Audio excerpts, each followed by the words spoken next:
কোরআনে কারীমের 19 নম্বর পারা 25 নম্বর সূরা সূরা আল ফুরকান আয়াত নম্বর 63 64 65 এখানে 65 নম্বর আয়াত তিলাওয়াত করেছি। আল্লাহ তাআলা এই পৃথিবীর জাতিকে জানিয়ে দিয়েছেন কোন মানুষ যদি জান্নাতে যেতে হয় তার গুণ তার কোয়ালিটি লাগবে 8টা। কয়টা? 8টা। সবাই বলতে হবে 8টা। কোরআনের 4টা, হাদিসের 4টা। যেহেতু এটা তাফসীরের কোরআন, মনোযোগ দিয়ে শুনবেন। গুণ লাগবে কয়টা? 8টা। কোরআনের 4টা, হাদিসের 4টা। এই 4 4 8 গুণ যিনি অর্জন করবেন, রাসূল বলেছেন ফাদাখালাল জান্নাতা বিসালাম, মরলি সে দারুস সালাম নামক জান্নাতে পৌঁছে যাবে। জোরে পড়েন সুবহানাল্লাহ। আপনারা জান্নাতে যেতে চান? সবাই বললেন না ইনশাআল্লাহ। কেমনে? এই যে ভাবভঙ্গি ধরছেন, আমি অসুস্থ আসলে, এই যে দাড়ি, টুপি, জুব্বা, পাঞ্জাবি, ওখানে তাসবিহ করতে পারে, আছে না? এই ভাবভঙ্গি ধরছেন কেন? ঘটনা কি? এই দাড়ি, টুপি, জুব্বা, পাঞ্জাবি লাগে ভাব ধরছেন, ঘটনা কি? এই ভাবভঙ্গি ধরে আর কারে ঠকতে চান আপনারা? খুব মনোযোগ দিয়ে কথাগুলো শুনবেন। শুরুর কথা হচ্ছে আজকের পুরো আলোচনার মূল ফোকাস, মূল শব্দ, এই ভাব ধরে জান্নাতে যাওয়া যাবে না। ভাবো কিন্তু শোনা অলি অলির মতো কি সুন্দর দাড়ি, জুব্বা, টুপি, মনে হচ্ছে আল্লাহর অলি। কত পাবলিকের জিন্দেগিতে ঠকাইছে, কথা বল না? জায়গা তুমি মাইরে খেয়েছে, সুদ ঘুষের কারবার করছেন, নিজের বউরে ফিরেছেন, কথা বল না কেন? আর এখানে অলিয়া অলিয়ার মতো বসে রয়েছে, ঘটনা কি? এই ভাব ধরে জান্নাতে যাওয়া যাবে না, এটাই মনে রাখবে। এই পৃথিবীতে যদি আমরা জন্ম না নিতাম তাহলে মৃত্যুর কোনো প্রশ্ন আসতো না, মৃত্যুর কোন মাসআলা কায়েম হতো না। জন্ম যেহেতু নিয়েই ফেলেছি, এখানে দূরে দিয়ে কাছে, জন্ম যেহেতু নিয়েই ফেলেছি, চাইলে আর বাঁচা যাবে। আজ না হয় কাল আপনাকে আমাকে মারা যাওয়াই লাগবে। না, আপনারা যারা আছেন এখানে আপনারা মরবেন না এমন জানা আছে? মরবেন না, সবাই মরবেন। আপনারা কথা বলবেন, মরবেন, কি নিয়ে যাবে? কিছু করবেন আমল করছেন কিছু আর বৈদিক করবেন বাবা? করছি, বলছি করছেন নি, দেখো করছেন তো? আচ্ছা, দেখি কি করছেন, একটু বসে থাকেন। আজকে যারা আপনারা বসেছেন এখানে মনোযোগ দিয়ে শুনে, আমার মনে হয় না আমি এদিকে কখনো এসেছি, আর আসার কোনো সম্ভাবনাও নাই। এখানে এই বছর কত বছর আগে তা আমি নিজেই বলেছি, 5 বছর আগে আমি নিজেই মনে নেই, আমার বয়স হয়ে যায়, মনে হচ্ছে বড় হয়ে গেছে, আল্লাহ জানে। আপনাদের কাছে আমার জিজ্ঞাসা, আপনারা এখানে যারা বসেছেন সচেতন এলাকার নাগরিক হিসাবে আপনাদের কাছে 2টা প্রশ্ন করতে চাই। 1 নম্বর আপনাদের কাছে জিজ্ঞাসা, আপনারা এখানে যারা বসেছেন আপনারা সকলে মানুষ কিনা? সকলে বলেন। কেমনে বুঝলেন?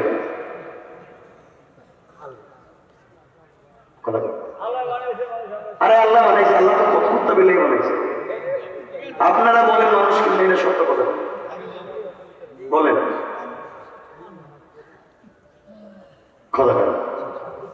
বাবা বসছেন তো জানার জন্য বসছেন, আপনারা মানুষ এটা তো বোঝা লাগবে। আপনারা মানুষ না অন্য কোন প্রজাতির প্রাণী, এটা বুঝলেন কেমনে? হ্যাঁ,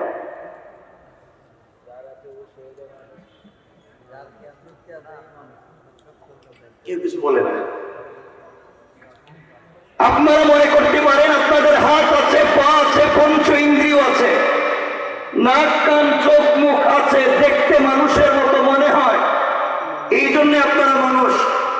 রব বলেছে উলাইকা কাল আনআম, কিছু প্রাণীর হাত আছে, পা আছে, পঞ্চ ইন্দ্রিয় আছে, নাক কান চোখ মুখ আছে, দেখতে মানুষের মতো মনে হয়।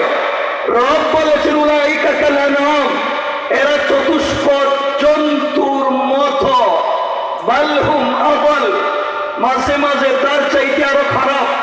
রব বুঝাতে চাইলেন হাত পা নাক কান চোখ মুখ থাকলেই মানুষ হয় না। যদি দিলের ভিতরে আদর্শ আর চরিত্র ঠিক না থাকে, দিলে যদি আল্লাহর তাওহীদ আর রাসূলের রিসালাত না থাকে, দেখতে মানুষ হলেই মানুষ হওয়া যায় না।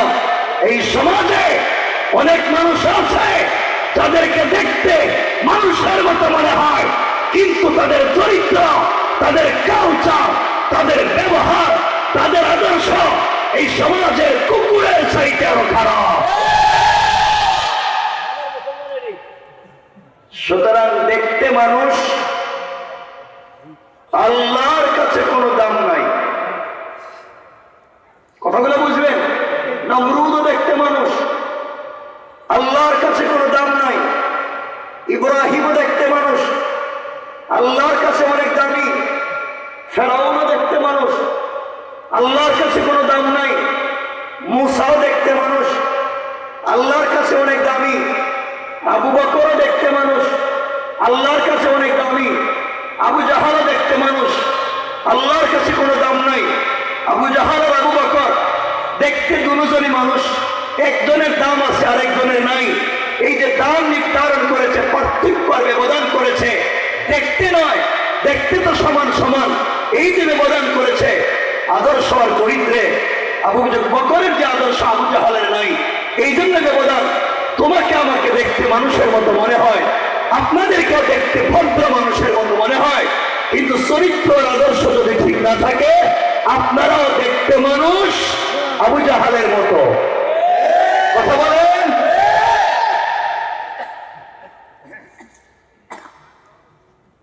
দেখতে মানুষ, আল্লাহর কাছে কোনো দাম নাই। 2 নম্বর প্রশ্ন, আপনারা যারা এখানে বসেছেন, আপনারা সকলে মুসলমান কিনা? মুসলমান?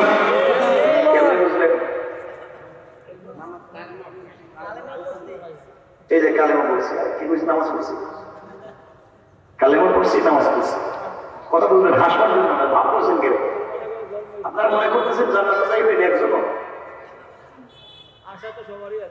আশা বসেন না, দেখেন না কি করবে, একটু বসেন কয়েক মিনিট। আপনারা বলতে পারেন আপনারা কালিমা পড়েছেন এই জন্য মুসলিম। আমি আল্লাহ পাকের জাত ও সিফাতের নামে শপথ করে বলছি, শুধু কালিমা পড়লেই, কালিমা জানলেই, কালিমা বুঝলেই মুসলমান হওয়া যায় না। যারা ইউনিভার্সিটিতে পড়েছেন অথবা ইউনিভার্সিটিতে পড়ছেন, আপনারা জানেন ইসলামিক ফ্যাকাল্টিতে, ইসলামিক স্টাডিজে, ইসলামিক হিস্ট্রিতে অনেক স্টুডেন্ট, ছাত্র ছাত্রী পাওয়া যায় মুসলমানদের পাশাপাশি হিন্দু খ্রিস্টান নাই। তারা ইসলামিক ফ্যাকাল্টিতে পড়ে, কোরআন থিসিস করে, অ্যানালাইজ করে, গবেষণা করে, MA করে, MPhil করে, PhD ডিগ্রি নিয়ে ডক্টর হয়। আমি জানতে চাই, যারা কোরআন সুন্নাহ গবেষণা করে ডক্টরেট ডিগ্রি নিয়েছে, তারা কম জানে না বেশি জানে? কম পড়ছে না বেশি পড়ছে? কম বুঝছে না বেশি বুঝছে?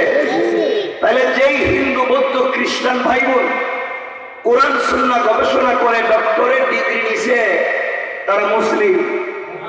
বলেন তারা মুসলিম? কারণ তারা জানতো না, কথা পায় না, জানে নাই, তারা কালিমা গবেষণা করে নাই, তারা পড়ে নাই, এরপরে মুসলমান নয় কেন? তাদের জানবার, বুঝবার, পড়বার সাথে নাই আল্লাহর তাওহীদ আর নাই রাসূলের রিসালাত। আল্লাহর তাওহীদ এবং রাসূলের রিসালাত বিবর্জিত কোরআন সুন্নাহর গবেষণাও কাউকে মুসলমান বানাতে পারে? বলেন পারে? এখানে কে বলছে আমরা নামাজ পড়ি এই জন্য মুসলিম? আমি আবার আল্লাহ পাকের জাত ও সিফাতের নামে শপথ করে বলছি, শুধু নামাজ পড়লেই জান্নাতে যাওয়া যাবে না। আমার রাসূলের পিছনে অনেকেই সালাত পড়েছে, মাঝে মাঝে ইকামত দিয়েছে, রাসূলের দস্তরখানে খাবার খেয়েছে, রাসূলের মতো দাড়িও রেখেছে, রাসূলের মতো জুব্বাও পরেছে। তার ইন্তেকালের পরে রাসূল নিজে তার জানাজায় শরীক হয়ে ইমামতি করতে চেয়েছেন। তার ইন্তেকালের পরে রাসূল নিজের জুব্বা মুবারক করে তার কাফন দিয়েছেন। আল্লাহ বলেছেন, পয়গম্বর আরবি আপনার মুসল্লি, আপনার দস্তরখানের সাথী, আপনার জুব্বা নিয়ে কবরে ইয়া রাসূলুল্লাহ একটা নয় 100 জুব্বা দিয়ে কাফন দিতে পারেন, একবার নয় 1,00,000 বার আপনি তার জানাজার ইমামতি করতে পারেন, কিন্তু আমি রব তাকে জান্নাত দিব না। কি বুঝলেন? রাসূলের মুসল্লি, রাসূলের দস্তরখানের সাথী, রাসূলের জুব্বা নিয়ে কবরে, রাসূল নিজে জানাজায় হাজির। আল্লাহ বলতেছেন লোকটা জান্নাতি না জাহান্নামী? কথা বলেন না কেন? কথা বলেন। নামাজ পড়ে নাই, দাড়ি রাখে নাই, রাসূলের জুব্বা গায়ে দেয় নাই, রাসূলের কপালে চুম্বন করে নাই, তারপরও জাহান্নামী। অপরাধ বাহিরে যে বেশভূষা ছিল এর বিশ্বাস ভিতরে ছিল না, অর্থাৎ বাহিরে যে ভাব ধরছে এর বিশ্বাস ভিতরে নাই, ভিতরের বিশ্বাস বাহিরে নাই, অর্থাৎ ভিতর আর বাহির মিল নাই। আব্দুল্লাহ ইবনে উবাই ইবনে সেলুল ভিতর আর বাহির মিল না থাকবার কারণে রাসূলের জুব্বা নিয়েও জাহান্নামে। আপনাদেরকে তো বাহিরে আল্লাহর ওলির মতো দেখা যায়, আপনাদেরও যদি ভিতর ঠিক না থাকে আপনারা নামাজ পড়ে জাহান্নামে যাবেন যদি বাহির আর ভিতর মিল না করেন। এই জন্য আমাদের বাহির আর ভিতর মিল করা দরকার আছে না নাই? বলেন আছে না নাই? মিল আছে? মিল আছে তো আপনাদের? আছে। আমার কথা বলেন।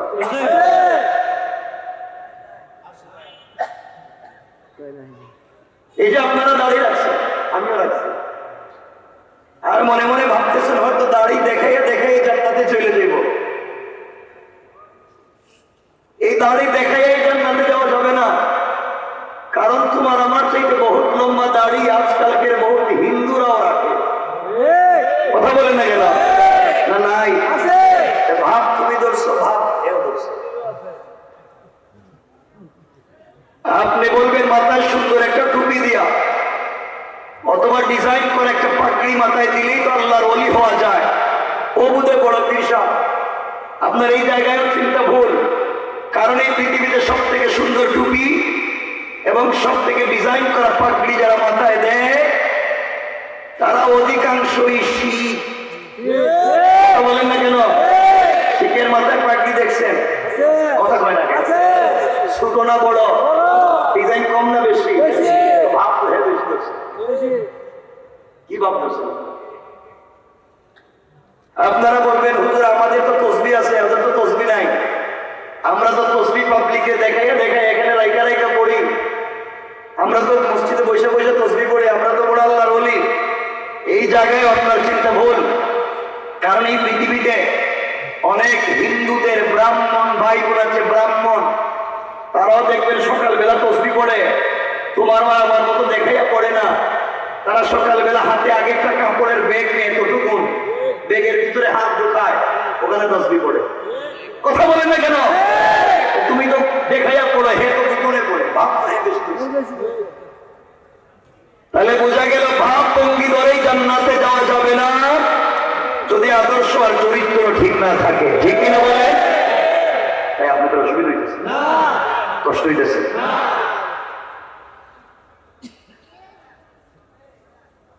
এই সমাজ ব্যবস্থা নষ্ট করেছেন আপনারা। আমি যদি সত্যি আইসা থাকি 5 বছর আগে, এবার আমি পাক্কা নিয়ত করলাম জিন্দিগিতে পয়সা থাকলে কিয়ামত পর্যন্ত রাইতাম না।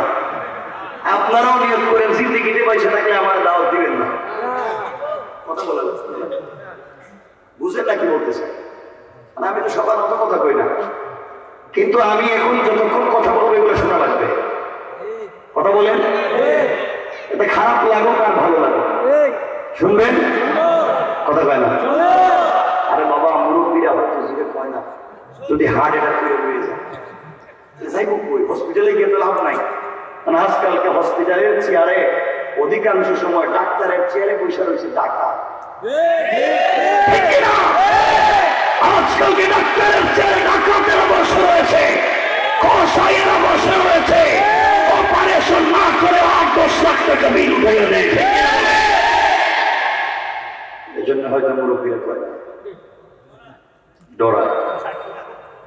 জোয়ান যুবক যারা বসছে তোমাদের সমস্যা কি? সমস্যা নাই। তোমরা যে খারাপের খারাপ, জোয়ান যারা বসছে তোমরা যে খারাপের খারাপ, এটা কেউ না বুঝলে আমি বুঝি। কারণ তোমাদের ভিতরে কি ঘটতেছে এটা আমার বুঝাচ্ছে। আজকালকে দেখবেন যুবকেরা চুল কাটে, চুলের ডিজাইন, চুল কাটে দেখবেন বাংলা লোক কাটে, চুল এখানে নাই ওখানে নাই ওখানে নাই, সব কাটতে খালি করে মাঝখানে রেখে দিচ্ছে। মনে হয় সাইডে দিয়ে ছাগল ঘাস খাইয়া মাঝখানে জমা করে দিচ্ছে। কথা বললেন না কেন? এগুলো আছে না ভাই? অনেকে মাথার ডুবে রাখছে, হ্যাঁ তো কাম ঘোড়ায় রয়েছে। এজন্য কথাগুলো শুনে এই সমাজ নষ্ট করছে কে? আমরা বলেন, আমরা সবাই বলেন আমরা। দোষ স্বীকার করলেই তো মাপ পাইবেন। সমাজ নষ্ট করছে কে? কেমনে বুঝলেন? বলতেছি আমি। এখানে আপনারা যারা বসে রয়েছেন আপনারা সমাজ নষ্ট করেছেন। অনেক লোক আছে এখানে বসা, এই বৃহত্তর এলাকায় অনেক মুরব্বী আছে যাদের মুখের দাড়ি সাদা, পকেটে 1 হাত লম্বা তসবিহ আছে, 5 ওয়াক্ত মসজিদে নামাজ পড়ে, হজও করেছে, উমরাও করেছে। খবর নিয়ে দেখেন নামাজও পড়ে, দাড়িও রাখে, কিন্তু এলাকার সব থেকে বড় সুদের কারবারি। ঠিক কিনা যারা বলেন? নাই না আছে? ভাবতেছেন কি?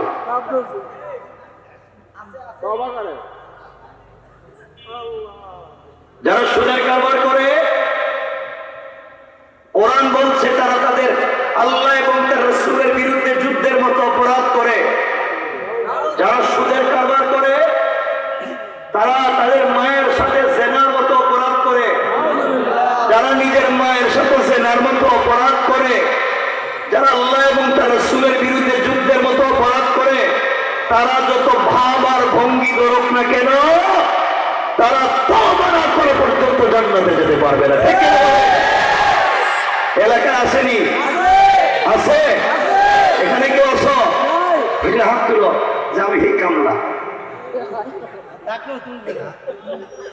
ভাবতেছেন ঘটনা কি? কত ঠকতে চান? এই ছেলে, এই ছেলে, এই জামা দিয়ে বুঝতে পারে তোরা কি ভাবতেছো বাবা?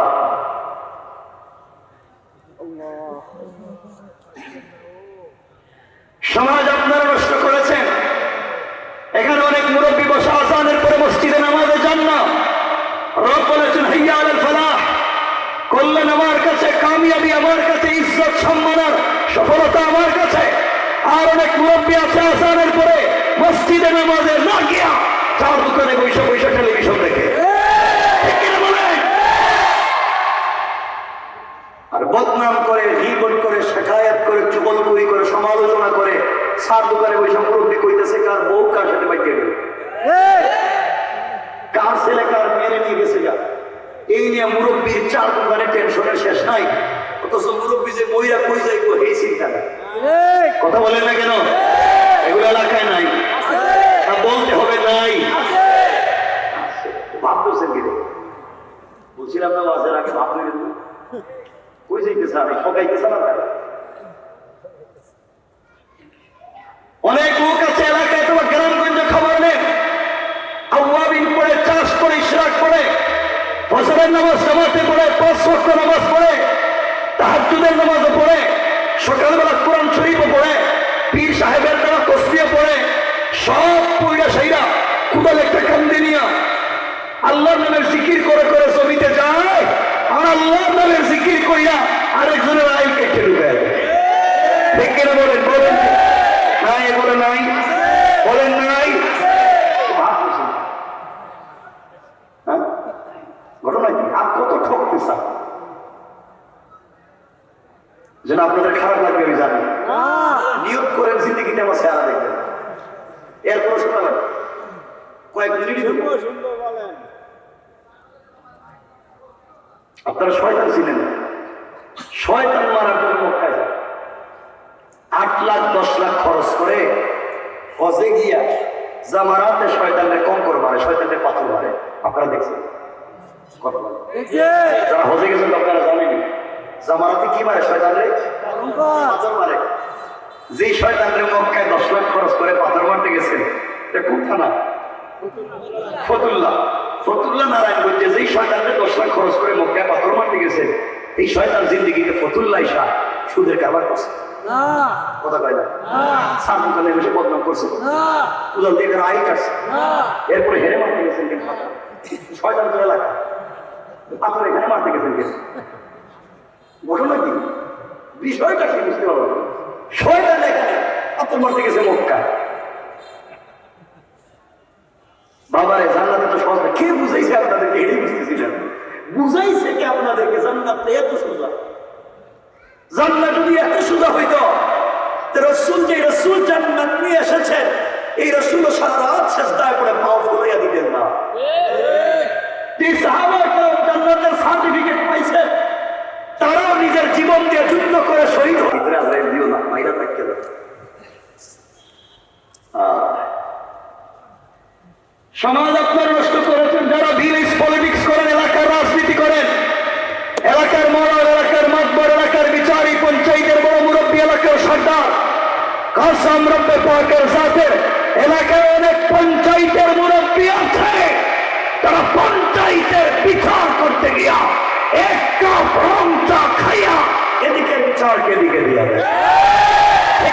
বলেন নাই? শয়তান মক্কায় না এলাকায়? সবাই কোন মক্কায় না এলাকায়? আপনার মক্কায় মারবে না এলাকায়? এখানে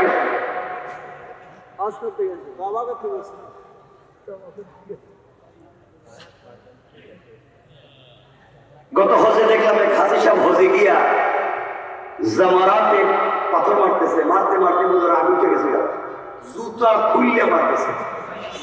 শয়তান তুই এলাকা মাই লেগে রাখছে, আর এখানে বসে জুতা দিয়ে মারতেছে।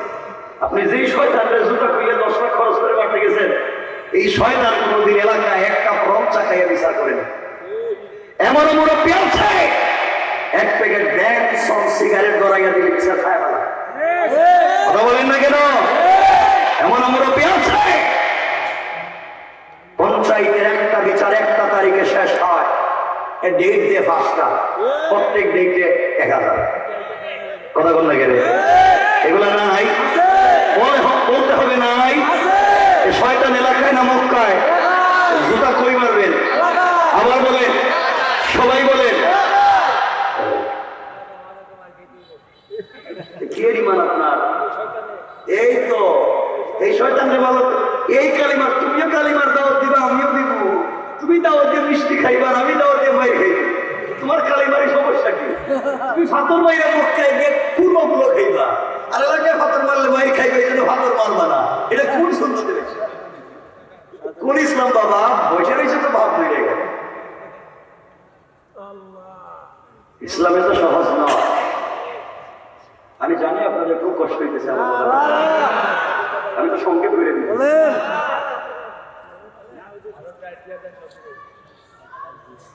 বেশি বললে আপনাদের মাথা খারাপ হয়ে যায়, কম কম বলতেছি।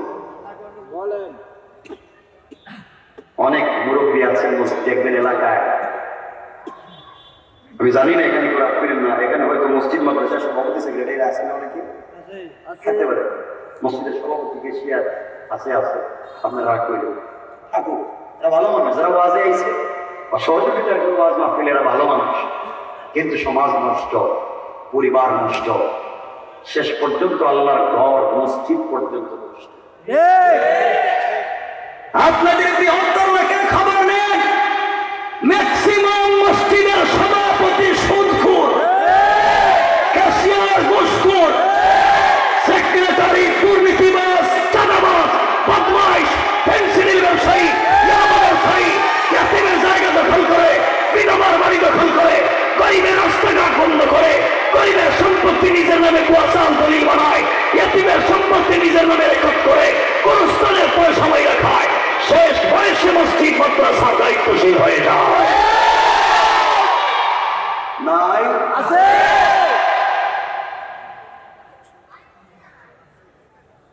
সমাজরা কি করতে চান আর কি করবেন এই সমাজে? কারণ যারা ইমামে কারাম, ফুতাবায়ে আযম, যারা মসজিদের খতিব, তারা হয়তো এই সব কথা বলতে পারবেন না, কারণ বেচারা বললে তো চাকরি থাকতো। আমার তো চাকরি নাই,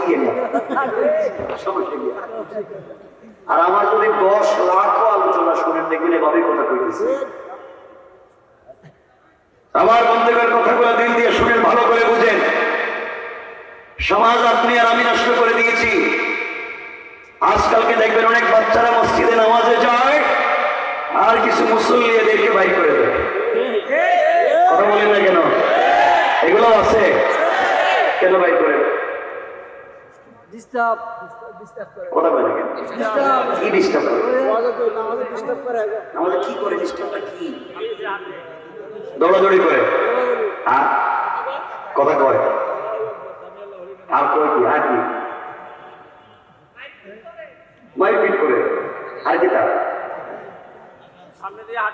সামনে দিয়ে হাঁটে, মারপিট করে, দৌড়াদৌড়ি করে, চিল্লাচিল্লি করে, দুষ্টামি করেই তো। আর কিছু সত্য কথা, বাচ্চারা মসজিদে গিয়ে মারামারি করে, দৌড়াদৌড়ি করে, চিল্লাচিল্লি করে, সব সত্য, সব সত্য। বাহির করে দিতে বলছি কেটা? বাহির করে দিতে বলছি কেটা?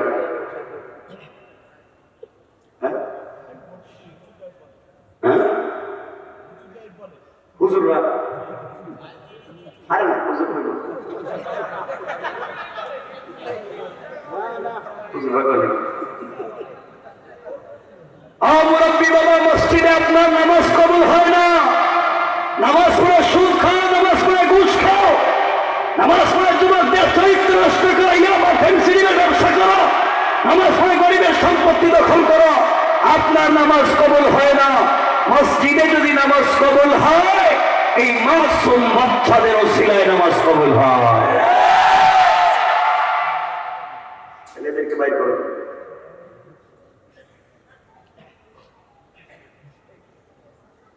এই জন্য বাচ্চাদেরকে মসজিদ থেকে বের করবা না, বলো ইনশাআল্লাহ। আরো জোরে বলেন ইনশাআল্লাহ। বাচ্চাদেরকে মসজিদে নিয়ে যাবেন তো?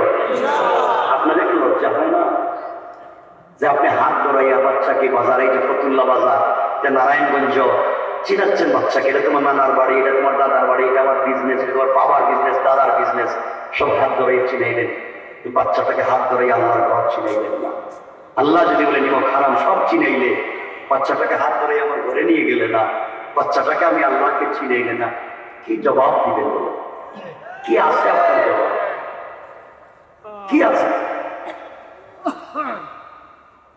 এই জন্য দুষ্টামি করবেন না। আজকালকে বাচ্চারা মসজিদ ভুলেই যাচ্ছে, কারণ মসজিদ ভুলেই গিয়েছে। কেমনে মসজিদে যাবে? সকালবেলা প্রাইভেট স্কুল, কোচিং, কেজি, তো মসজিদ ভুলেই যাচ্ছে। আর বাচ্চারা মসজিদে যাচ্ছে, আপনার বাইর করে দেন, আজকের থেকে এই এলাকার সব বাচ্চারা মসজিদে যাবে। আপনারা কোন যাবে?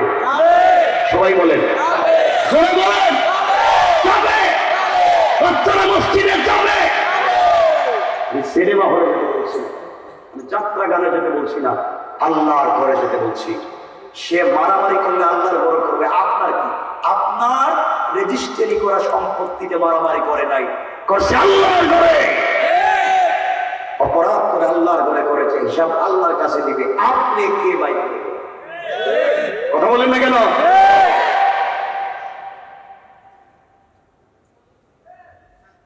পাইছেন? মাঝে মাঝে বাচ্চাদেরকে মসজিদে নিয়ে যায়, মেয়ে মাঝে মাঝে। কোন দিন নেয়? যেদিন তাবারক দেয়নি মসজিদে, মিষ্টি জিলাপি দেয়নি, ওই দিন দেখবেন সব বাচ্চারা মসজিদে জায়গা, এমনকি অন্যের বাচ্চারা নিয়ে জায়গা করে যে আমার সব পারো আর নামাজের সময় যাও না কেন? আল্লাহ হেফাজত করো, সবাই বলেন আমিন। সংক্ষেপ, এতক্ষণ যা বলছি এগুলো আমাদের সামাজিক নোংরামি, সামাজিক অবক্ষয়। এখন আপনাদেরকে বলবো বেঁচে থাকবার পথ এবং পদ্ধতি। এই সমস্যাগুলো থেকে বাঁচার দরকার আছে না নাই? এভাবেই থাকবে? কথা বলে বুঝেন। বাচ্চাদেরকে মসজিদে নিয়ে যাবেন, বলেন ইনশাআল্লাহ। বাচ্চারা দুষ্টামি করলে সমস্যা কি আপনার? রাসূল পাক সাল্লাল্লাহু আলাইহি ওয়াসাল্লাম একদিন মসজিদে নববীতে, কথায় কথা চলে আসছে, এক মিনিটে বলে দিই, আসরের নামাজে ইমামতি করতেছেন মসজিদে নববীতে। আসরের নামাজ ফরজ 2 রাকাত। কয় রাকাত? 2 রাকাত। 2 রাকাত কইলে তা আমি যেটা কইছি এটা কইলে তো আর হইল না। আপনাদের সচেতনতা তো দরকার। আসরের নামাজ 2 রাকাত, 2 রাকাত কইছে কি রে? এটা উল্টা। আমি যেটা কই হেডে কই, আমি কই এটা মত কম মত। আসরের নামাজ কয় রাকাত? রাসূল আসরের নামাজে ইমামতি করতেছেন মসজিদে নববীতে। সকল সাহাবী রাসূলের মুসল্লি 4 রাকাত নামাজের 3 রাকাত ঠিক মতো পড়ালেন। চতুর্থ রাকাতের প্রথম সেজদা ঠিক মতো দিলেন। দ্বিতীয় সেজদায় গিয়ে রাসূল পাক আর উঠেন না। এভাবে প্রায় আধা ঘন্টার উপরে সেজদা দিলেন। সাহাবায়ে কেরাম চিন্তা করলেন, মাআযাল্লাহ, রাসূলের কিছু হয়ে গেল কিনা, সেজদার থেকে মাথা উঠাচ্ছেন না কেন? দীর্ঘক্ষণ পরে মাথা উঠালেন, নামাজ শেষ করলেন। সাহাবায়ে কেরাম বলছেন, ইয়া রাসূলুল্লাহ, আসরের নামাজের চতুর্থ রাকাতের দ্বিতীয় সেজদা এত লম্বা করছেন কেন? আজকে থেকে কি আমরা লম্বা করবো? নবীজি বললেন না। তাহলে আপনি করলেন কেন? নবীজি বলছেন, সাহাবীরা, আমি যখন নামাজের সেজদায়, তখন আমার কলিজার টুকরা নাতি হাসান ও আমার পিঠে উঠে আমার কাঁধে বসে 2টা পা 2 দিকে ছেড়ে দিয়া আমার লম্বা চুলের মুষ্টি ধরে আমি নামাজের সেজদায়, সে আমার পিঠে পুরা দৌড়ায়। আসতে বললেন সুবহানাল্লাহ। নবীজি বলেন, আমি চিন্তা করলাম, যদি এখন আমি 3 তাসবিহ শেষ করে সেজদা থেকে উঠে যাই আর নাতি যদি পিঠ থেকে পড়ে যায়, ভয় পেয়ে যদি মসজিদ থেকে চলে যায় আর না আসে, আল্লাহ যদি আমাকে বলেন, ইয়ো হাবিবুল্লাহ, তোমাকে রাহমাতাল লিল আলামিন বানিয়েছিলাম, একটা বাচ্চা কয়েক মিনিট পিঠে খেলাধুলা করছে, দুষ্টামি করছে, সহ্য হইল না, নামাইয়া দিয়া দিলা, ঘর তো আমার ছিল, দুষ্টামি করলে আমার ঘরে করছে, আপনি নামাইয়া দিলেন, আপনি না রাহমাতাল লিল আলামিন। অথচ আল্লাহ যদি বলে, আমার এই জমিনে, আমার জমিনের পিঠে কোটি কোটি বান্দা প্রতিদিন আমার গালিগালাজ করে, একটাও জমিনের পিঠ থেকে বাইর করে দেই না, আর তোমার পিঠে একটা বাচ্চা ওটা নামাইয়া দিলা, এই ভয়ে আমি নামাইয়া দেই নাই। যদি আল্লাহ আমার কিছু বলে ফেলেন, আমি চিন্তা করলাম, নাতি যতক্ষণ খেলাধুলা করতেছে খেলুক, ও যখন নামবে আমি সেজদা থেকে মাথা উঠাবো, ভুল হয়ে গিয়েছে, আল্লাহর কাছে মাফ চেয়ে নিব। কিন্তু ও সাহাবীরা, আমি যখন সালাম ফিরালাম, জিবরিল আমিন হাজির হলেন আর আমাকে বলতেন, ইয়া রাসূলুল্লাহ, আল্লাহর পক্ষ থেকে আপনি সালাম গ্রহণ করুন, আপনি নামাজের সেজদায় আপনার পিঠে আপনার নাতি খেলাধুলা করে, আর এই দৃশ্য দেখে দেখে আল্লাহ এবং তার সকল রহমতের ফেরেশতারা মুস্কি মুস্কি হাসে। সুবহানাল্লাহ জোরে বলেন। কেমন ছিল রাসূলের ইবাদত আর সালাত? কি হয়ে গেছে আপনার নামাজ? বাচ্চা যদি নামাজে দুষ্টামি না করলো, নামাজের মজাটা কোথায়? বুঝেনি নাই তো। বাচ্চা যদি দুষ্টামি নাই করলো, নামাজের মজা কোথায়? নামাজে আল্লাহ তো এটাই দেখতে চায়, দেখো আমার বান্দা নামাজে, আর বান্দার বান্দা, বান্দার বাচ্চা দেখো কি করে। সুবহানাল্লাহ বললেন না? কেমনি আপনারা এটা করেন? আমি বুঝি না, কারণ কোরআন থিসিস করেন না তো, কোরআন অ্যানালাইজ করেন না। আমি কোরআনিক সায়েন্সের স্টুডেন্ট, খুব ভালো করে এগুলো বুঝি বাবা। আল্লাহর ওয়াস্তে ভুল করতে যাই না, দিনকে বুঝো, দিনের পথে চলো, ইনশাআল্লাহ। বলেন ইনশাআল্লাহ, ইনশাআল্লাহ। যাক,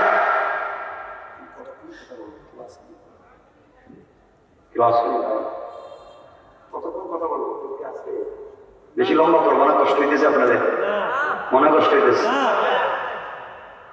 এতক্ষণ বলছি সমস্যা সামাজিক, এখন আপনাদেরকে বলবো সমাধান।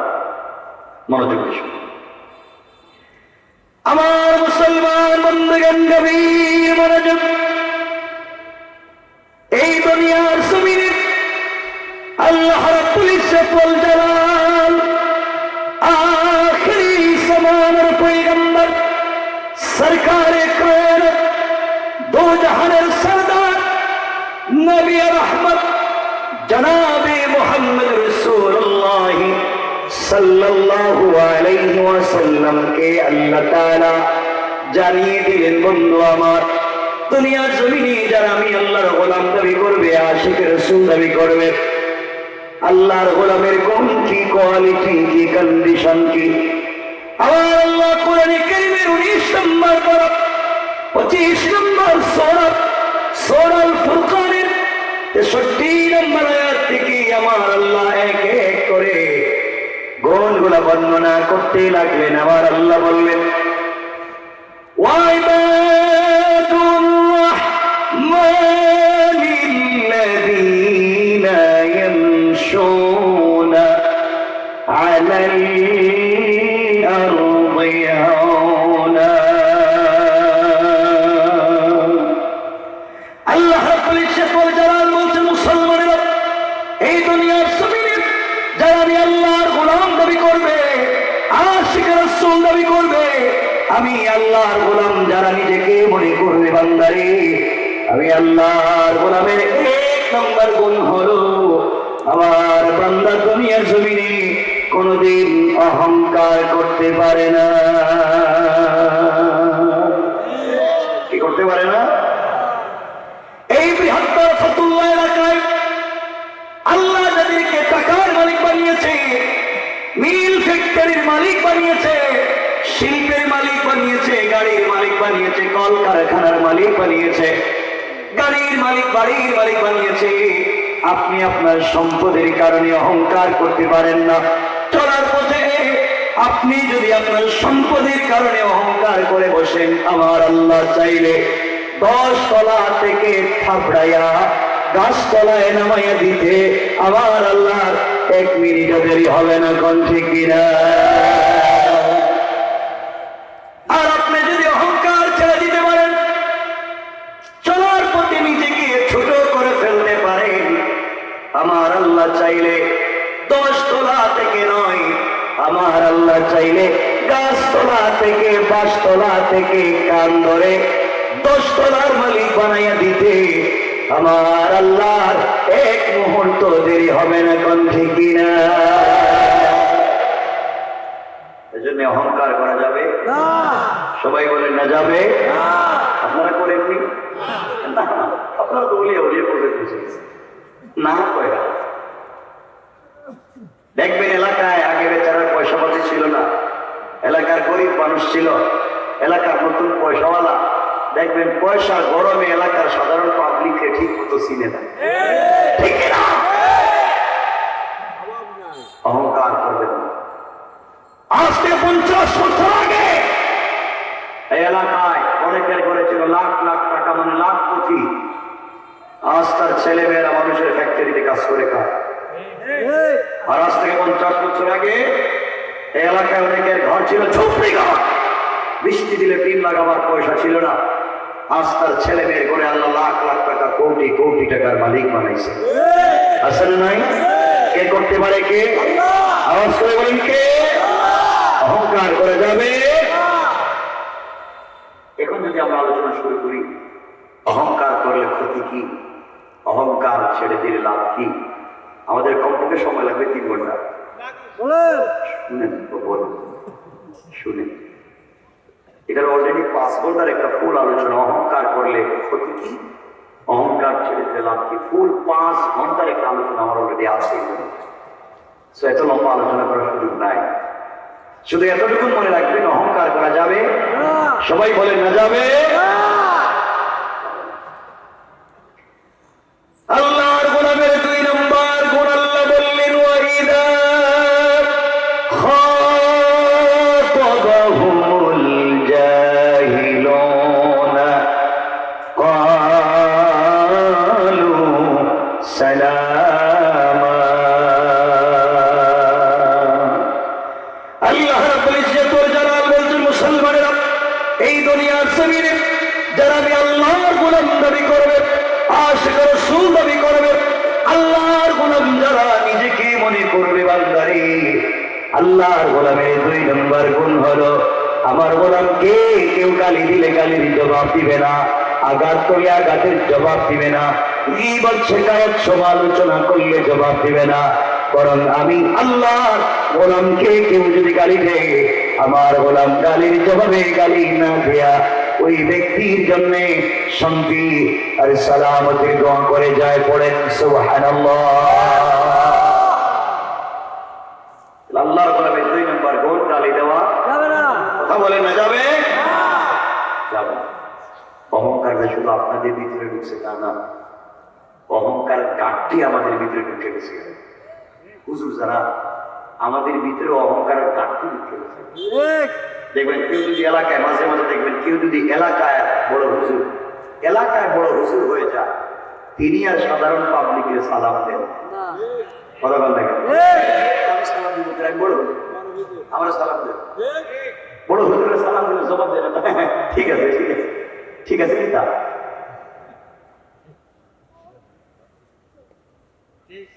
যারা মাদ্রাসার ছাত্র, স্কুল কলেজের ছাত্র, শোনো, তুমি ক্লাসের ফার্স্ট বয়, কিতাব বুঝো, ভালো করে পড়া বুঝো, এই জন্য অহংকার করতে চাইও না। আল্লাহ হয়তো তোমাকে হোটেলের বয় বানাইয়া দিতে পারে, আর ক্লাসের একবারে 3rd ক্লাস যে ছিল একবারে পিছনে বসতো, আল্লাহ তাকে ইজ্জতের মালিক বানাইয়া দিতে পারে, ঠিক না? খবরদার, সালাম দিবেন তো ইনশাআল্লাহ। আল্লাহ বলছেন, খাতাবাহুমুল জাহিলুন, কোন জাহিল যদি তোমাকে গালি দিয়েও ফেলে, কালু সালামা, তাদের জন্য শান্তির দোয়া করো, সালাম দোয়া করেন ইনশাআল্লাহ।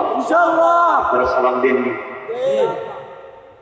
কথা বলেন, সবাই দেননি? একটু দেখি তো, আমি কি আপনার সালাম দিতে কইছি? আমি একটু দেখতেছি আপনাদের, অনেক বলতেছি, কত সালাম হয়েছে, নিয়ে যান না, সেটা চেষ্টা করেন। আমাদের কলিজার টুকরা মা আম্মা জান আয়েশা সিদ্দিকা রাদিয়াল্লাহু তাআলা আনহা, তিনি বলেন, রাসূল পাক যখন ঘরে আসতেন, আম্মা জান আয়েশা বলেন, আমি ঘরের দরজার চিপায় দাঁড়িয়ে থাকতাম, পর্দার আড়ালে দাঁড়িয়ে থাকতাম, নবীজি যেন আমাকে খুঁজে না পান। তিনি যখন আমাকে খুঁজে না পেয়ে ঘরের দরজা এসে ডাক দিবেন, আয়েশা, তখন আমি ঘরের দরজা খুলে দিয়া ঝাপটি পেয়ে তাকে জড়িয়ে ধরে তার কপালে চুম্বন দিয়া আমি সর্বপ্রথম রাসূলকে সালাম দেব। সুবহানাল্লাহ, তো আসতে বললেন।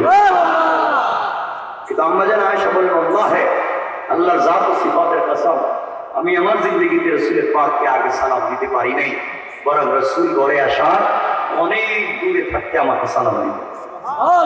সুবহানাল্লাহ, এটা বাদ দিন কেমন? সুবহানাল্লাহ সবাই কয় না, আরো জোরে বলেন না সুবহানাল্লাহ। এখানে কয়েকটা শিক্ষা। নবীজি আয়েশাকে সালাম দিয়েছেন, এর অর্থ হলো স্বামী স্ত্রীকে সালাম দিয়েছেন। নবীজি আয়েশাকে সালাম দিয়েছেন, এর অর্থ হলো বড় ছোটকে সালাম দিয়েছেন। রাসূল বড়, আয়েশা ছোট, রাসূল আয়েশাকে সালাম দিয়েছেন, অত বড় ছোটকে সালাম দিয়েছেন। শিক্ষা হলো, আপনি বড় লোক, আপনি পয়সাওয়ালা, আপনি বয়স বেশি, আপনি আল্লামা, আপনি খতিব, আপনি প্রিন্সিপাল, আপনি মুফতি, আপনি যদি রাস্তায় হাঁটার সময় একজন সুইপার, একজন ভ্যানওয়ালা, একজন ঠেলাওয়ালা, একজন রিক্সাওয়ালাকে সালাম দিতে আপনার কলিজায় বাঁধে, 100% আপনি অহংকারী, ঠিক কিনা বলেন? এ লোককে সালাম দেন।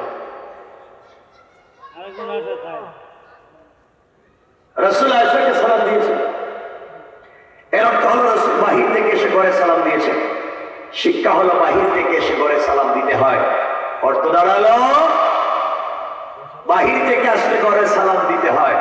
শিক্ষা হলো উস্তাদ ছাত্রদেরকে সালাম দিবেন, টিচার স্টুডেন্টকে সালাম দিবেন। ছাত্ররা আগে থেকেই ক্লাসে বসা থাকে, উস্তাদ বাহির থেকে ক্লাসে আসে, যিনি বাহির থেকে আসবেন তিনি সালাম দিবেন। নবীজি বলছেন বাহির থেকে আসলে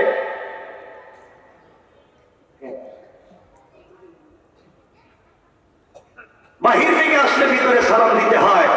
সুতরাং বাহির থেকে আসলে ভিতরে সালাম দিতে হবে। কিন্তু আজকালকে উস্তাদ ছাত্রকে সালাম দেয় না, বরং ছাত্ররা যদি হুজুরের সালাম না দেয় তাহলে ফিরে কথা বলেন কেন এগুলো কেন কি হয়েছে আপনাদের? নবীজি আয়েশাকে সালাম দিয়েছেন, এর অর্থ হলো স্বামী স্ত্রীকে সালাম দিয়েছেন। নবীজি স্বামী, আয়েশার স্ত্রী। রাসূল আয়েশাকে সালাম দিয়েছেন, স্বামী স্ত্রীকে সালাম দিয়েছেন। শিক্ষা হলো আপনি বাহির থেকে ঘরে গেলে আপনি সালাম দিবেন। হ্যাঁ, কিন্তু আমি জানি, আমি তো ঠিক জায়গায় বুঝেছি। আপনারা তো ইনশাল্লাহ বলবেন ঠিক হয়ে বুঝতে যাই ইনশাল্লাহ। রাসূল আয়েশাকে সালাম দিয়েছেন, আপনি দিতে পারবেন না? আপনার স্ত্রীর সালাম দিননি, মিথ্যা কথা বলবেন না।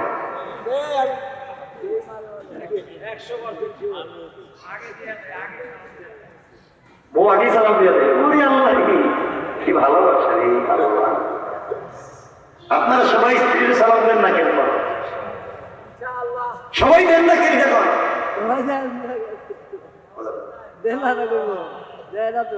সবাই দেন না দিব দিব ইনশাআল্লাহ দিব। আরে বাবা বলছি বউরে সালাম দিয়ে দেব দিব।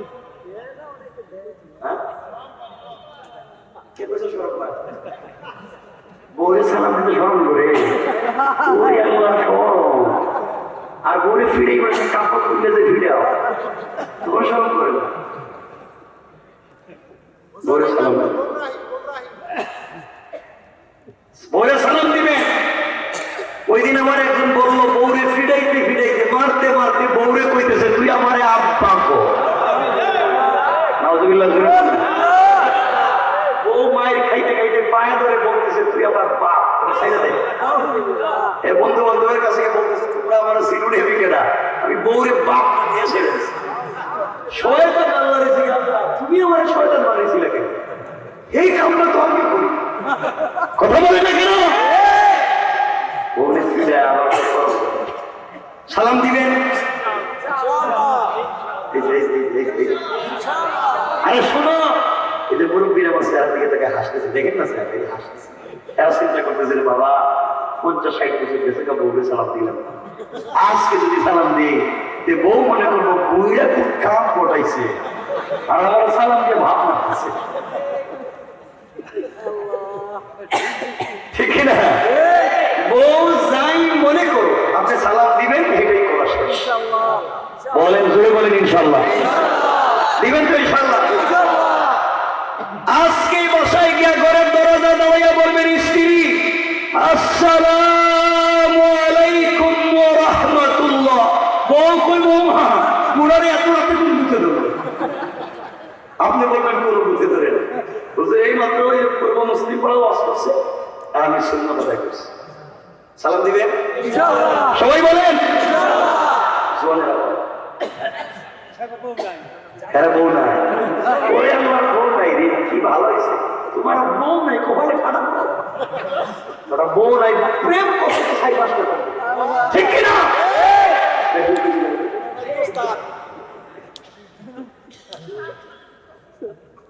কি কয় বউ নাই? কলা গাছের সঙ্গে হাসলে কেমন লাগে? আমার বন্ধুগণ সালাম দিবেন বলেন ইনশাআল্লাহ, সবাই বলেন ইনশাআল্লাহ। দেখেন বাবা আমি কথাটা বলে দিই, সালাম যদি দেন আপনার বাচ্চা দেবেন, আমি হেই ওয়াজ করে দেব। এখন বউরে যদি সালাম না দেন, ঘরে যে বউরে দিয়ে রান্না বাড়ি করার, ঘর মুসান, বাথরুম মুসান, বাচ্চা কাচ্চা দেখান, ঘরে সব কাজ কে করে? এই ওয়াজ করে দিব, সব আপনি করা লাগবে। সব কাজ করেন আপনি করা লাগবে। এমনকি যদি ছোট বাচ্চা থাকে, বাচ্চাকে দুধও আপনি খাওয়াই দিবেন। কুত্তে খেতে খাওয়াইবেন আপনি, তখন আমি কি হিবাস করে দিব? হিবাস করে দিব না, সালাম দিবেন? এক জায়গায় তো আশা লাগবে, সালাম দিবেন তো ইনশাল্লাহ? সবাই বলে ইনশাল্লাহ। যুবকেরা, তোদেরকে বলতেছি ভাই, মাঝে মাঝে আমাদের আজকালকে তো ঘর সুন্দর না, ফ্যামিলি বন্ডিং, স্বামী স্ত্রী বন্ডিং, স্বামী স্ত্রী কেমিস্ট্রি দেখে চমৎকার। স্বামী স্ত্রী যদি ভালো হয়, বাচ্চা ভালো হবে। কারণ যেই বাচ্চাকে নিয়ে আপনি স্বপ্ন দেখেন, এই বাচ্চা ভালো হওয়ার পূর্ব শর্ত স্বামী স্ত্রী ভালো হওয়া লাগবে। আজকালকে স্বামী স্ত্রীতে কোনো মিল নাই। বিশ্বনবী এবং খাদিজাতুল কুবরা স্বামী স্ত্রী সম্পর্ক ভালো ছিল, আল্লাহ তাদের করে জন্ম দিয়েছেন। হযরতে ফাতেমা, ফাতেমা এবং আলীর সম্পর্ক ভালো ছিল, আল্লাহ তাদের করে জন্ম দিয়েছেন হযরতে হাসান, হযরতে হুসাইন। আর আমাদের করে জন্ম দিয়েছে এখন বল্টু মিয়া।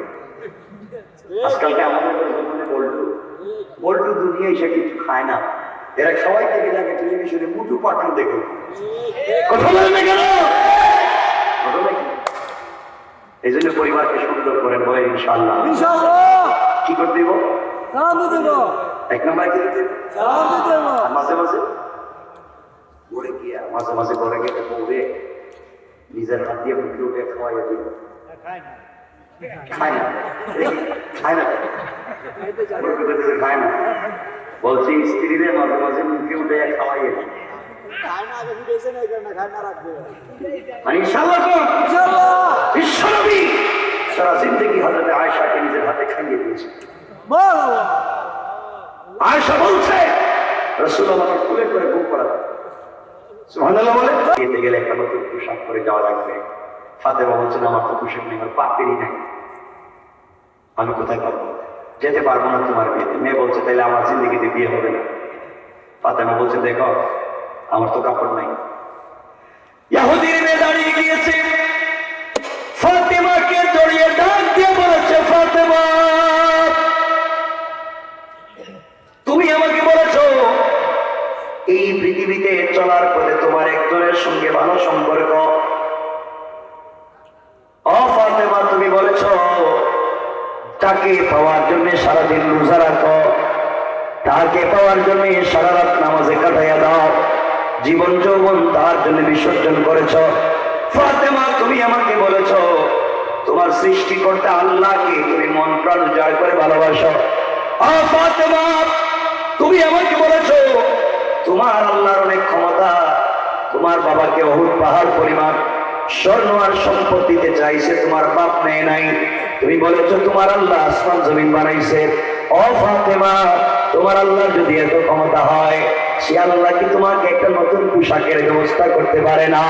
ফাতেমা তুমি তার প্রেমে বিভোর হয়ে গিয়েছো। আমার মন বলছে তুমি একা একা ভালোবাসো, সে তোমাকে ভালোবাসে না। পৃথিবীতে কোন ছেলের সঙ্গে কোন মেয়ের সম্পর্ক হলে ওই মেয়েটা কোনো দৃষ্টায় বসলে ছেলের কাছে না থাকলেও ঋণ করে দিতে চায়। ফাতেমা আমার মন বলছে আল্লাহ তোমাকে ভালোবাসে না, নচেত তো তোমাকে একটা কাপড়ের ব্যবস্থা করে দিত। ফাতেমা তুমি যদি তোমার আল্লাহর কাছ থেকে কোনোভাবে একটা কাপড়ের ব্যবস্থা করতে পারো, আমি কথা দিলাম আমিও তোমার হাত ধরে কালিমা পড়ে মুসলমান হয়ে যাব। ফাতেমা বেগি হয়ে গেলেন, ডাক দিয়া বললেন বন্ধু ইনশাআল্লাহ আমি তোমার বিয়েতে যাব এবং এই পৃথিবী সব থেকে দামি কাপড় পরে যাব। সুবহানাল্লাহ জোরে বলো। মেয়েটা বাপের কাছে গিয়ে বলছে আব্বা ফাতেমা কিন্তু আসবে এবং নতুন কাপড় পরে আসবে। ইহুদি কয় দেখবা খাওয়ার নাই আর হে নাকি নতুন কাপড় পরবো। আমার বন্ধু এই কথা যেদিন বলছে এর 40 দিন পরে, 1 মাস 10 দিন পরে বিয়া। এই 1 মাস 10 দিনে বহুত ঘটনা ঘটছে, বহুত গুরুত্বপূর্ণ চমৎকার, এগুলো সব বাদ দিয়ে দিলাম। ডাইরেক্ট বিয়া, আগামীকালকে বিয়ে, মধ্যখানের ওয়াজ বাদ। আপনাদের কষ্ট হচ্ছে না? বলেন বলেন আরে না ডাইরেক্ট বিয়া আগামীকাল কিন্তু মাঝখানের ওয়াজ বাতিল। বলেন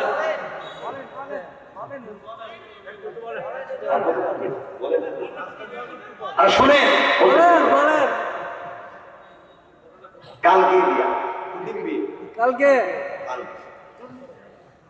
মেয়েটা বিকেলবেলা ফাতেমার কাছে গিয়ে বলছে বোন আগামীকালকে তোমার বিয়ে কাপড় পাইছে? ফাতেমা বললেন আমি তো ভুলেই গেছি কালকে যে তোর বিয়ে, কাপড় কোথায় পাবো? মেয়েটা বলছে তাইলে আমার আর বিয়ে হবে না, কাপড় যেহেতু নাই বিয়ে হবে কেমনে?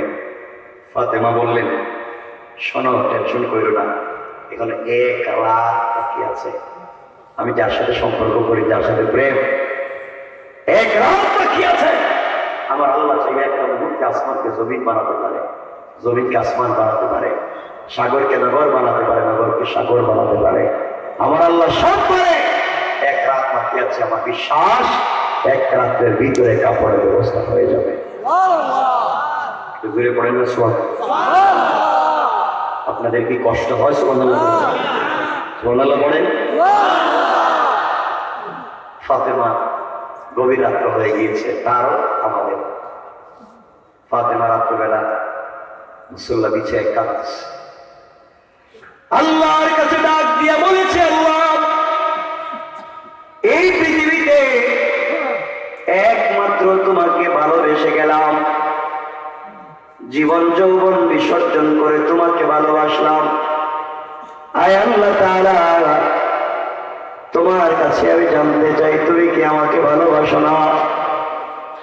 তোমার কাছে আমি জানতে চাই সত্যি বলো আমি তোমাকে ভালোবাসি, তুমি কি ভালোবাসো?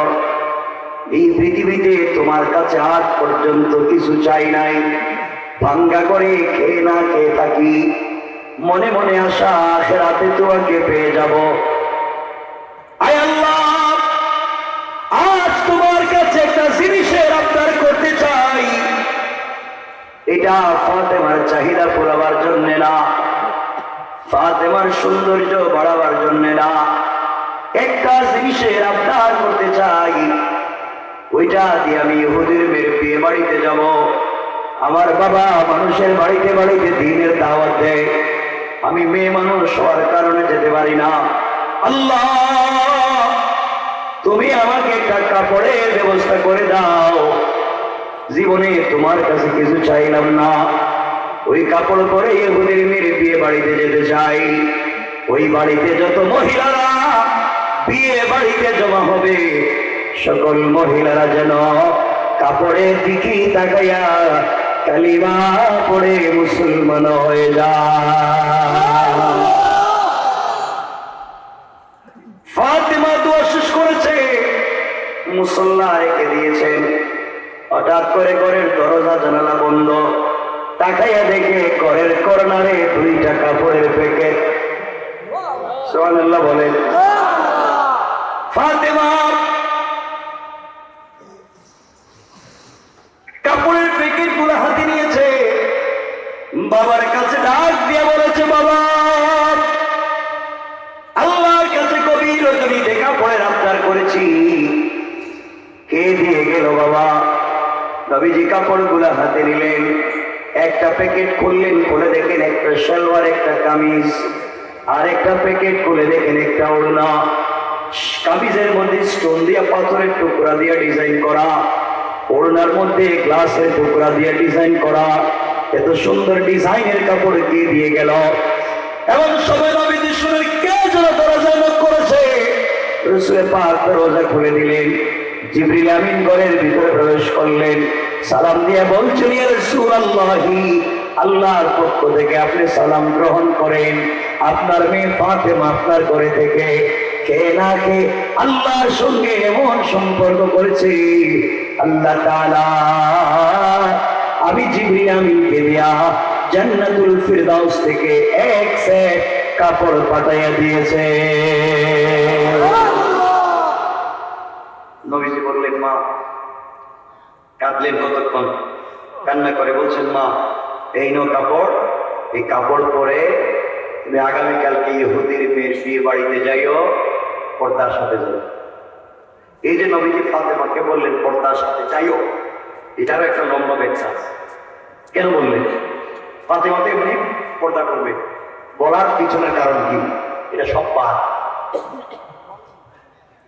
বলেন বলেন না, কইলেন না? বলেন বলেন বলেন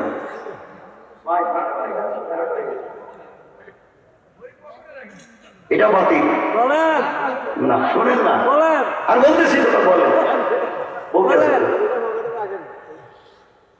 ফাতেমা সকালবেলা বিয়ে বাড়িতে যাইতেছে, ওয়াজ মাঝখানে তারা একটা দিল, একে তো বিশ্ব নবীর মেয়ে। আল্লাহ যাকে সাইয়্যিদাতুল নিসাই আহলিল জান্নাহ বানাতে চায়, আল্লাহ যাকে আসাদুল্লাহিল গালিব আলীর স্ত্রী বানাতে চায়, আল্লাহ যাকে সাইয়্যিদা শাবাবি আহলিল জান্নাহ হাসান হুসাইনের মা বানাতে চায়, সে কি কম সুন্দর? না এর উপরে পড়ছে জান্নাতের কাপড়, আল্লাহ নূরুন আলা নূর। সুবহানাল্লাহ বলেন। আল্লাহ হযরতে ফাতেমা জান্নাতি কাপড় পরে ইহুদির মেয়ের বিয়ে বাড়িতে ঢুকছে। ঢুকতে দেরি পুরোটা বাড়ি জান্নাতি কাপড়ের গ্রামে মুখরিত হইয়া জান্নাতুল ফিরদাউসের কাপড়ের আলোতে পুরো বাড়ি লাইটিং আর আলোকিত হয়ে গেছে। বাড়িতে যত মহিলারা আসছিল সবাই এসে বলছে, ফাতেমা আমরা মনে করছি তুমি তো বিয়েতে আসতেই পারবা না, কাপড় কোথায় পাইবা? এ তো দামি কাপড় কই পাইছ? ফাতেমা বললেন, এটা কিনে আনছি।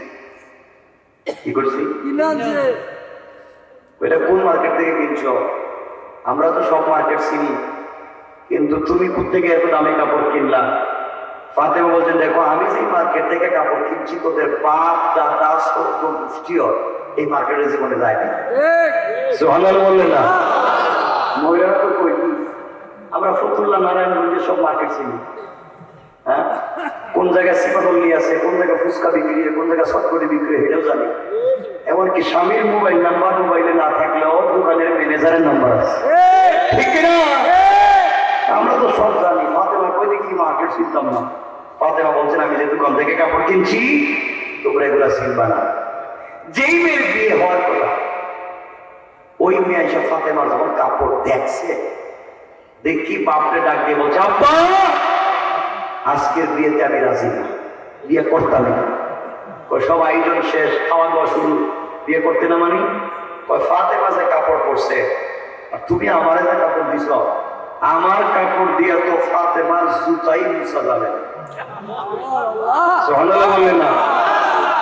এই বিয়েতে রাজি না, ফাতেমার মতো কাপড় যদি আমারে না দাও বিয়ে করতাম না। এই কাপড় কই পাইতো? এটা কি দোকানে পাওয়া যায়? Luxury pace, luxury. এই বাড়িতে কিন্তু মহিলা আসছে, সকল মহিলারা বলছে, শোনা খবরদার, এই বাড়িতে কি এক ফুটা পানিও খাইতে পারবে না যতক্ষণ পর্যন্ত ফাতেমার মতো কাপড় আমাদেরকে না দেয়। বাবুর্চি রান্না করে বসে রয়েছে, কেউ খায় না। মহিলারা লাঠিলে বসে রয়েছে, খাইতে পারবে না, আগে কাপড় দিয়ে হবে। এই কাপড় কি পাওয়ার পর সম্ভাবনা আছে? লাগছে নি বেজাল? আমরা এই বেজালে রাখতে চলে দিয়ে আসছে। যেখানে আমি আসতে চাই না, এই লোকটা এতক্ষণ ওয়াজ করতেছে, আর আমার তো কিয়ামত করতেছে। আরে দোয়াই যে ভালোবাসে আপনাদের, এরা যাওয়ার সময় কষ্ট দিব, কইতেছে কষ্ট দিব না। আপনারা সব শুনো, হুজুরের কষ্ট দিবা, বিপদে পড়েছি। কষ্ট দিলে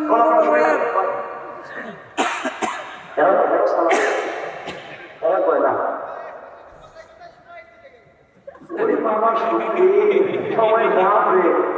সিগারেট।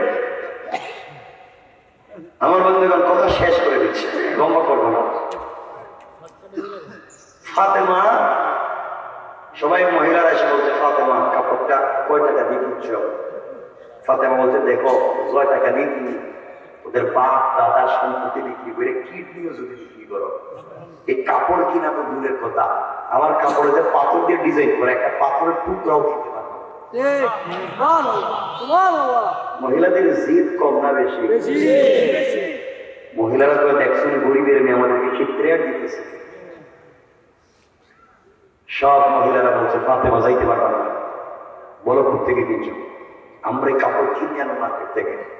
ফাতেমা বলছেন আমি যে মার্কেটে যাইতে পারবো না, তোমাদের কি মার্কেটে যাওয়ার মতো পয়সা আছে?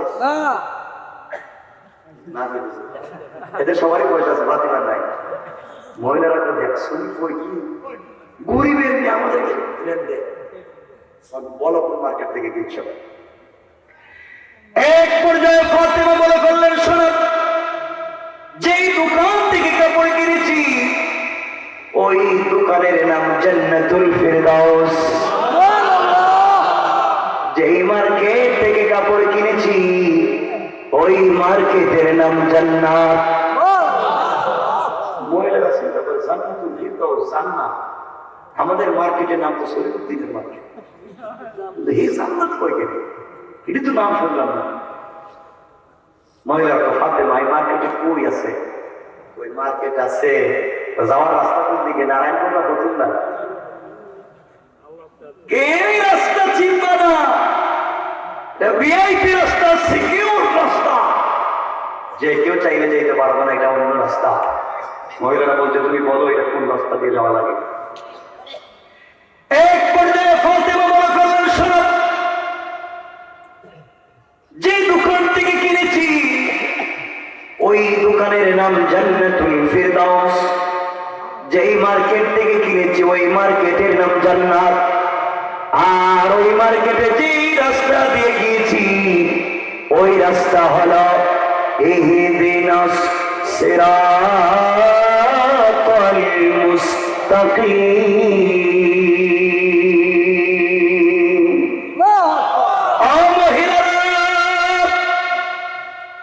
সিরাতে মুস্তাকিম নামক রাস্তা দিয়ে যদি চলে সামনে গেলে জান্নাত নামক মার্কেট পাইবা। ওই মার্কেটে গেলে জান্নাতুল ফিরদাউস নামক দোকান পাইবা। ওখানে গেলে পরে আমার চাইতে আরো দামি দামি কাপড় পাইবা। মহিলারা বলছে ফাতেমা জান্নাত জান্নাতুল ফিরদাউস সিরাতুল মুস্তাকিম চিনি না, এটা কেমনে যাওয়া যায়? ফাতেমা বলছেন সিরাতুল মুস্তাকিম যে রাস্তা, ভিআইপি রাস্তা, সিকিউর রাস্তা। ভিআইপি রাস্তা দিয়ে যে কেউ যাইতে পারে না, সিকিউরিটি আছে। এই রাস্তা দিয়ে যাইতে গেলে একটা আইডি কার্ড লাগবে, পরিচয়পত্র লাগবে। পরিচয়পত্র থাকলে হবে না, পিন নাম্বার লাগবে। পিন নাম্বার থাকলেই হবে না, মনে রাখা লাগবে, নাইলে কাজ হবে না। মহিলারা বলছে ফাতেমা বলো আমরা সব করতে পারি, প্রয়োজনে সব ছেড়ে দেব, এরপরেও ওই পিন নাম্বার আর আইডি কার্ড নেব। ফাতেমা বলেন সত্য কথা কি? আমি তো কাপড় কিনি নাই। কাপড় কিনো নাই কোথায়? স্কুল ওইটা আমার একজন গিফট করছে, গিফট। আমার সাথে একজনের প্রেম ভালোবাসা আমার গিফট করছে। মহিলা কই কি গরিবের মেয়ে তো দামি কাপড় গিফট করলো, আমরাও তো প্রেম করি, আমাদের কিন্তু 2 টাকা দিয়ে বাঁধাবো কিনা দেয়, এত দামি কাপড় যে দিছে এটা দেখা দরকার। ফাতেমা দরকার নাই তোর মার্কেটের, যে দিছে কাপড় হে করে আসবো, ওরা দেখাই লাগবে, ওরা দেখা লাগবে। গরিবের মেয়ের সাথে সম্পর্ক আমাদের চোখে দেখে না, সুবহানাল্লাহ কইবেন না? ফাতেমা বলছেন হে সে কারোর সাথে প্রেম করে না, বহুত কন্ডিশন আছে। কি আইডি কার্ড লাগবে, ওই পিন নাম্বার লাগবে। মহিলারা বলে বলো আইডি কার্ডটা কই আছে, পিন নাম্বারটা কি আমাদেরকে বলো। ফাতেমা বললেন শোনেন, যে আইডি কার্ড থাকলে সিরাতে মুস্তাকিম নামক রাস্তা দিয়ে চলতে পারবা, ওই আইডি কার্ডের নাম হলো ইসলাম, আর পিন নাম্বার হলো লা ইলাহা ইল্লাল্লাহ মুহাম্মাদুর রাসূলুল্লাহ। ও মহিলারা, ইসলাম নামক আইডি কার্ড ধারণ করে লা ইলাহা ইল্লাল্লাহ নামক পিন নাম্বার যদি মনে প্রাণে ধারণ করতে পারো রে, সামনে গেলে নামক রাস্তা পাইবা, আরো সামনে গেলে জান্নাত নামক মার্কেট পাইবা, আরো সামনে গেলে জান্নাতুল ফিরদাউস নামক দোকান পাইবা। ওখানে গেলে কিন্তু আমার মালিককেও পাইবা, যার সাথে আমার প্রেম। তার সঙ্গে যদি তোদের পাপ জন্মে যায়, তার সাথে যদি তোদের সম্পর্ক হয়ে যায়, আমার মালিক তোমাদেরকে চাইলে এমন 8-10টা মার্কেটের মালিক বানাইয়া দিতে পারে। মহিলারা বলতে কোনো কথা নাই, ওখানে যাওয়া লাগবেই, যাওয়া লাগবেই। বলো আইডি কার্ড কই আছে ফাতেমা? কার কাছে পাওয়া যায়? ফাতেমা বলে নেইবার লাইনে এসে। এই আইডি কার্ড পৃথিবীতে কেউ দিতে পারে না। এই আইডি কার্ড বিতরণ করেন আমার আব্বা, এই পিন নাম্বার বিতরণ করে আমার বাবা। তোদের বাপ দাদারা আমার বাপকে দেখতে পারো না, তোমরা শুধু গালি দেও। আমার বাপ তো আইডি কার্ডের কথা কয়, পিন নাম্বারের কথা কয়, জান্নাতের কথা কয়, এই মালিকের সাথে সম্পর্কের কথা কয়। তোমরা আমার বাপকে দেখতে পারো না। এবং তোমরা এই পিন নাম্বার যদি নিতে চাও, স্বামীর সাথে সম্পর্ক থাকবে না, বাবা ছেলের সম্পর্ক থাকবে না, ভাই বোনের সম্পর্ক থাকবে না, কত বিপদে পড়বা। দরকার নাই। মহিলারা বলছে তুমি যদি সেই রবের সাথে আল্লাহর সাথে সম্পর্ক করে আইডি কার্ড নিয়ে এত কিছু পাইতে পারো, সবাইকে বাদ দিয়া, আমরাও দরকার হলে পৃথিবীর সবার সাথে সম্পর্ক বাদ দিয়া হলেও সে আল্লাহরে পেতে চাই। বলেন না? ওই কথা বলেন। এক বাক্যে কেউ বলেছেন 350 জন মহিলা, কেউ বলছেন 352 জন মহিলা, কেউ বলছেন 470 জন মহিলা, কেউ বলছেন 472 জন মহিলা ফাতেমার কাপড়ের দিকে তাকাইয়া একসাথে কালিমা পড়ে মুসলমান হয়ে যায়। এইবারে সব মহিলারা মুসলমান, পুরুষ একটা মুসলমান হয়নি। চিন্তা করেনি বাড়িতে কেমন গ্যাঞ্জাম চলতেছে। পুরুষ একটা মুসলমান হয়নি, সব মহিলা মুসলমান। যেই মেয়ের বিয়ে হওয়ার কথা সেও মুসলমান, তার স্বামী মুসলমান হয়নি। ফাতেমা এই বাড়ি থেকে কেমনে এখন আইবে? আমার বন্ধুগুলো সৌরাত্র অনেক হয়ে গিয়েছে। এই বাড়ির সব মহিলারা মুসলমান, পুরুষ একটা মুসলমান হয়নি। এবং এই বাড়িতে কি করতেছে চিন্তা করে। পুরুষদের সাথে মহিলাদের কি হচ্ছে? যে মেয়ের বিয়ে হওয়ার কথা বিয়ে হইল না, এই মেয়ের কার সাথে বিয়ে হইল? এই ছেলেটা মুসলমান হইল কিনা? যত পুরুষেরা আসছে এরা কি করলো? মহিলারা শেষ পর্যন্ত কি করলেন? ফাতেমার কেমনে বাড়ি পর্যন্ত আইলেন? সুস্থ মতে আসতে পারলেন কিনা? ফাতেমার পরনে যে কাপড় ছিল কোথায় রাখলেন? বর্তমানে কাপড়টা কই আছে?